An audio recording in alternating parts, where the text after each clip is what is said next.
Welcome to Slasher Sunday. Today I'm going to be tackling a 2013 slasher film because people always say that they never make slashers anymore and that they died off in like the mid-90s or some bullshit. They make them. They make them. You just got to look for them, man.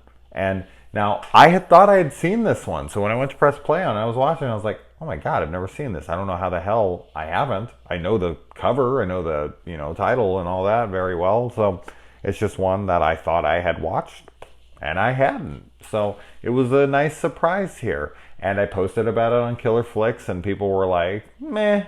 And I was like, oh, well, that sucks. Whatever, I'm going to fucking watch it anyways. I really enjoyed it. Like, a lot. I would add it to my collection. I would actually buy this movie. I really enjoyed myself. It's lower budget, absolutely. You got to look past some stuff. But I dug it. I thought that I thought it was pretty inventive. It uses baseball as its theme, and it actually sticks to that. And it gets creative and clever with the baseball themes throughout. They actually play an important role throughout the film in a lot of the decisions towards the kills, towards the music, towards all sorts of things. And there's lots of fucking horror movies out there that use themes as gimmicks to put it in their title or whatever, and they don't really focus on it all that much. And it's a shame, but this one takes baseball and it actually uses it, very well. And I was surprised by that. And I thought that the people involved really got clever with a lot of this stuff. Now, of course, I'm going to talk spoilers here in a second, but for any of those of you who have not seen it and much lower budget, modern day slasher films. This isn't like a total 80s throwback like a lot of the films today that are just trying to pay full homage. Now, it definitely feels like an 80s slasher, but it's not trying to be. It understands its roots and it's acknowledging them for sure, but it's not like using a synth soundtrack, and it's not like trying to take place in the 80s and have, you know what I'm talking about. This is its own thing. It's creative, and I really dug it. I thought the characters were pretty good. The acting is, there's some good and there's some rocky. But overall, I really enjoyed all of that. So anyways, let's talk about the movie itself. So I'm going to talk spoilers from here on, but just so you know, in case you want to skip this for now, I would check it out. If you're into the lower budget stuff and you're not a nitpicky fuck who's like, I only like good movies with a fucking $10 million budget and blah, blah, blah. Like, no, then this isn't for you. All right. So, spoilers from here on. We get this Nightmare on Elm Street type opening where the killer is making his weapon. He's forging his weapon of destruction for the rest of the film. The opening kill here, which, as I said, spoilers, so hopefully you've seen this movie. But the opening kill here, it's okay, but it's important. And it becomes such an important piece later on because the guy who ends up being the killer was posing as this person the entire time. And the twist, I dug it. I definitely thought, especially I think the tagline is like something like he's dead or something and he's back or whatever. And it's like, no. And then the detective sets that up too, like he's still out there or whatever. And I guess he would know that the killer went and he wasn't dead. He was in an insane asylum. So I don't know why anyone thinks he's dead. And then it shows like experimental whatever. I don't know what the fuck. But Billy lived, right? I mean, and he went into an insane asylum. And he took on the appearance of an umpire that struck him out and whatever. But no, I would have to go back and rewatch it a second time to get all of those things, to understand what the cops' purpose was in the movie. I think it was just to mislead us. Like, I do. I think it was just there to be like, oh shit, like, we're trying to take all the focus off of Bobby, who's actually Billy. And just dupe us. I think that we were fed a lot of misinformation and characters were throwaways because they didn't actually have true information to give us. That's as far as I can tell. But yeah, so this guy comes back to town. Everyone thinks it's Bobby. Obviously, it's not. Allison, the bartender, who is smoking. I thought she was really attractive, and we get to see her tits. How wonderful! And they were beautiful. And then we got the Kyle character here, who's the loudmouth chucklehead.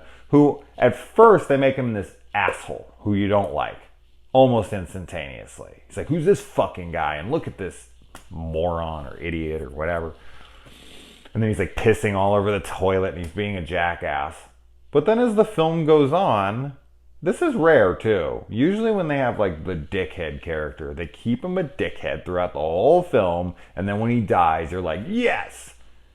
But he's only really a dickhead in that opening sequence. And then they go out on the baseball field and he's playing and he's having a good time with them. And they go and they have the drink together and he's like reminiscing about old times. And he's like, you know, he never belittles anybody after that. And then he goes out with them and he's, you know, walking around, he's reliving things and they're talking. And then he has this gay moment where I'm guessing he has homosexual tendencies or he's bisexual, whatever, I don't give a shit.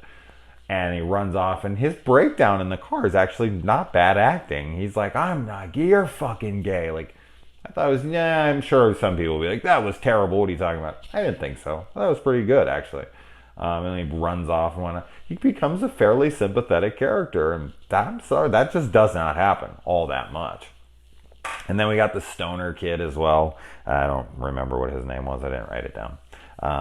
And there's a lot of cute little puns that are in this film that it's like you're not paying attention, you'll miss it. Like the name of their baseball team when they're grown-ups.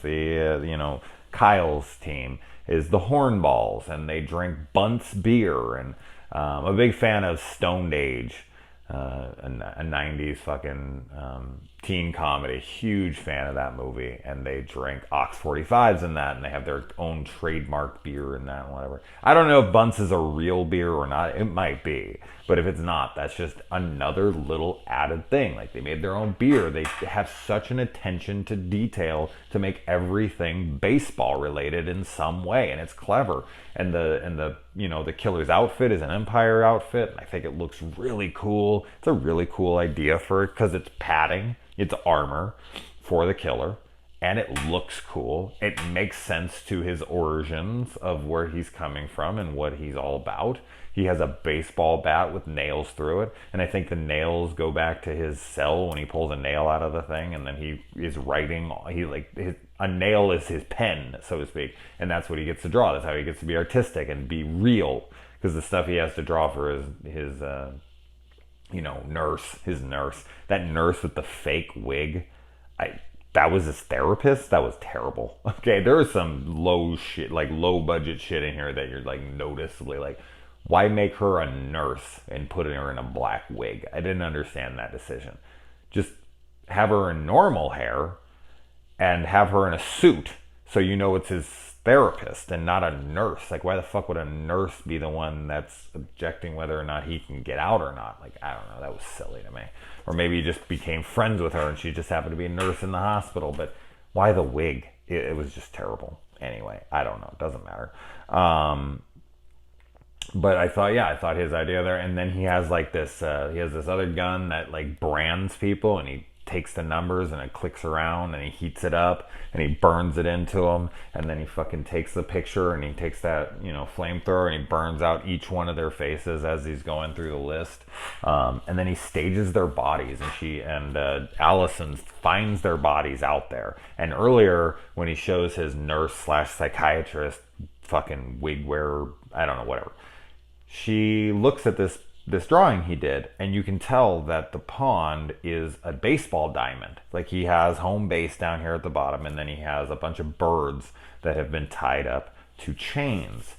And when she unleashes the chain, all the bodies come up. And from what I could tell, the bodies looked like they were out there as, fielders. Like, it looked like there was guys out there, in left field, right field. There was guys on first, second, and third base. There was guys on fucking, pitcher's mound, and their heads popped up, and the glove came up to like catch the ball, like it was up in the air, and he was like hitting balls out there to them, because as he taking balls, and he kept hitting it out into the pond as he was playing fucking a game with them. And he says at some point in this movie, when he's talking to him, before we know he's the killer, he's like, that feeling you get when you get up to home plate, you control the game. Like, that was him being back in control. He was back at home plate, and he was knocking it out to these guys who were out there, and he was like, they were playing his game again, but he was in control this time. They weren't fucking, putting him in a dunk tank.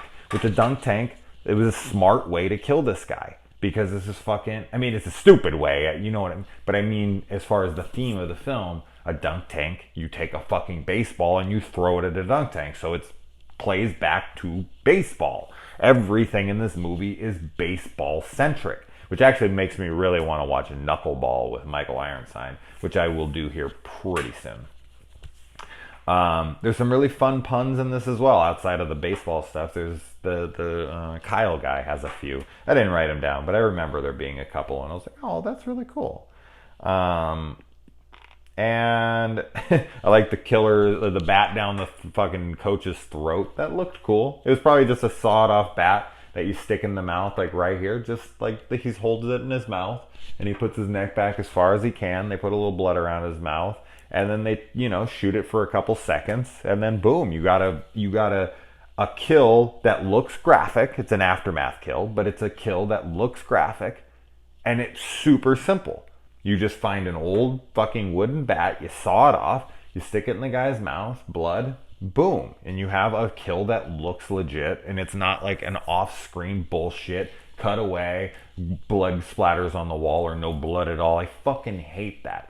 Get creative. If you don't have a budget, saw a fucking bat in half, stick it on a guy's fucking throat, and take a picture. Like, that's all it takes. It's inventive, it's smart, it's using your budget wisely. Stuff like this makes me happy, because I don't like when people are,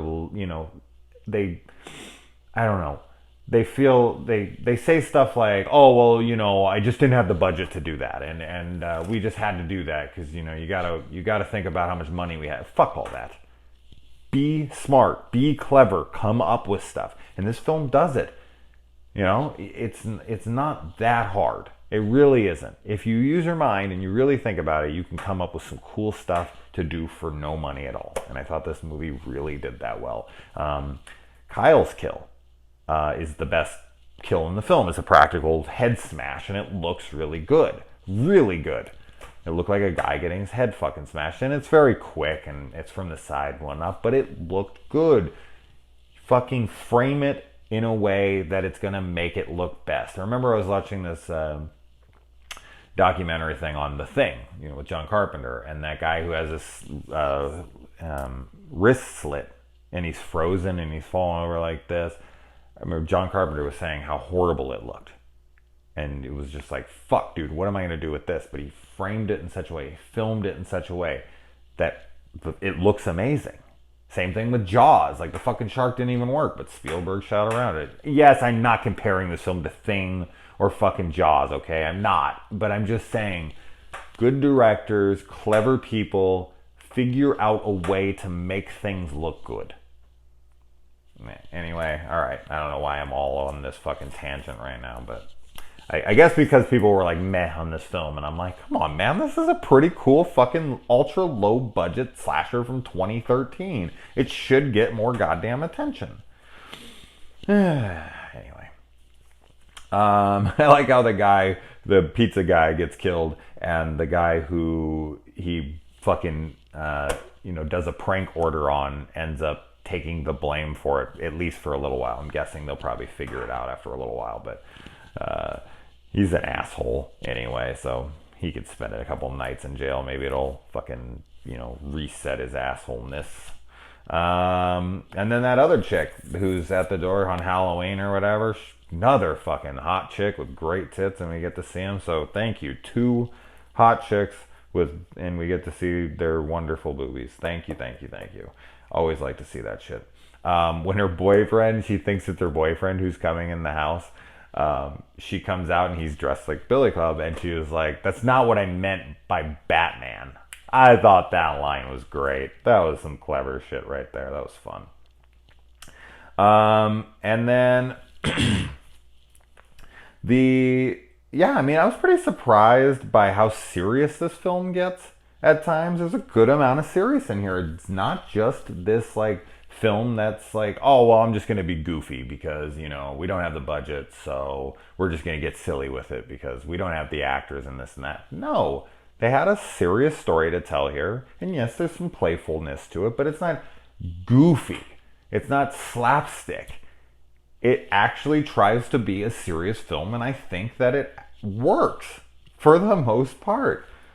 For the budget, you have to look past certain things, and I was able to, and I really did. I feel like I'm just defending the fuck out of this movie right now, but that's kind of what I do, so fuck it. Yeah. And the cop that pulls this guy over is a fucking weirdo, man. Holy shit. He was the weirdest character in the damn movie. And then he takes the guy who was drinking and driving, and I actually don't even understand any of this. He takes the guy who's drinking and driving and leaves the other drunk people in the car to what? Drive? Okay, sure. That wouldn't happen. Then he takes the guy in. I'm not sure how he even gets out. I guess he just spends the night in the drunk tank, but he took his license, right? But he just so happens to look just like the guy he killed. Like, okay, I guess, sure, why not? But he takes him in, and then he spends the night, and then he takes, whatever. I guess his body hadn't been found by that point to fucking figure out it wasn't him. They must have took his prints. They always do that. So wouldn't it come back that it's not him if they ran him? Maybe they didn't run him, and then they just let him out in the morning? Sure, I guess. So the other guy goes and he eats drugs. This kind of reminds me of the movie Shrooms. Oh my god, the movie's silly as fuck. But there's a line from Shrooms that murdered me when I saw that film. Well, you're just a fucking cow. Yeah, I'm a fucking cow that can fucking talk. Oh my god, that scene is hilarious. You know you're fucked, right?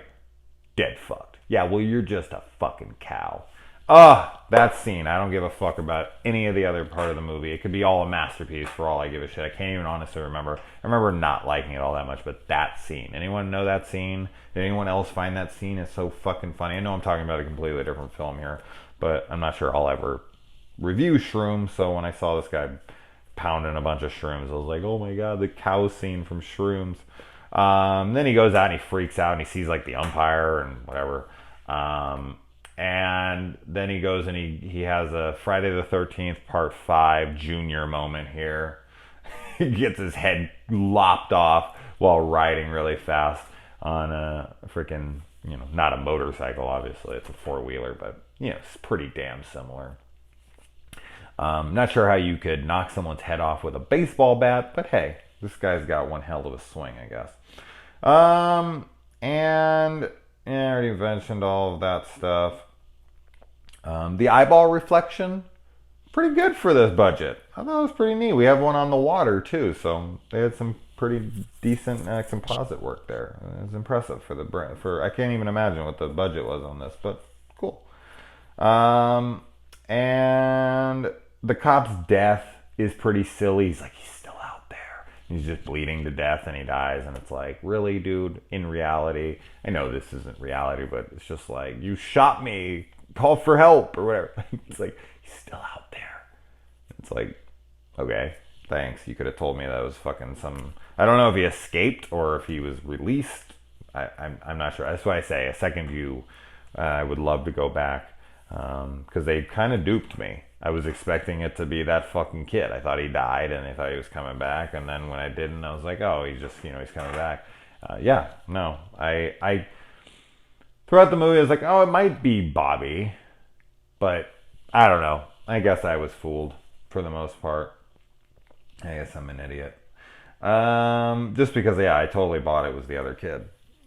But I should have known this kid just came back to town and all the murders start happening. And it's just the fact that they seem to recognize him as the other kid. And that his driver's license looked just like the other kid and all that stuff. It's like, okay. I guess. You have to look a hell of a lot like your friend. Um, Now the cop making the girl drop the gun, and then he's like freeze, and she drops the gun, and Billy comes up and kills the guy, and it's like she doesn't instantly then pick up the gun that's right next to her. She just runs off. Sure, why not? And then she goes and she actually bests him, beats him up, fucking gets him down, hits him, takes off the mask. Is like Billy, drags him, fucking puts him in a batting cage. And the "Take Me Out to the Ball Game" music is all distorted. Really cool. Very inventive, creepy way to inject some more baseball stuff. I thought that was really cool. And then she traps him in a fucking batting cage, and he tries to apologize to her, and he's like, "Let me out," and she's like, "No, you'll kill me," and he's like, "No, okay, you got a point there." And then he's just yelling like, "I fucked up. I'm sorry. I fucked up." And it's like, it's sad. It's a sad moment. It's kind of like a sympathetic killer moment.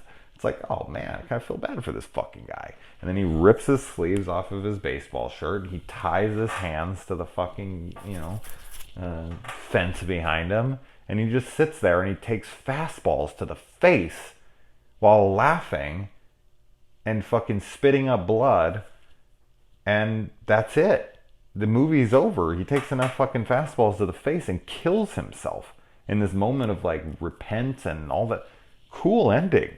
The killer kills himself after he's bested in a fucking pitcher's, or a batting cage. More baseball stuff. The killer gets killed by baseballs. It's cool as fuck, man. This movie's rad. Why don't people like this? Well, whatever. Well, I hope that if you checked it out, or maybe you'll be one of the people like me that actually dug this flick. But hey, I'm wearing a Blair Witch 2 shirt right now. It's a movie that fucking almost everyone hates, and I defend it all the time.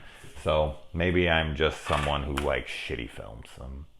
Other than that, guys, I'm glad I got Slasher Sunday done on time this week. I haven't gotten it up till like Monday fucking night sometimes lately. Jesus, I've been slacking, but the podcast and everything's been slowing me down. I'm sorry.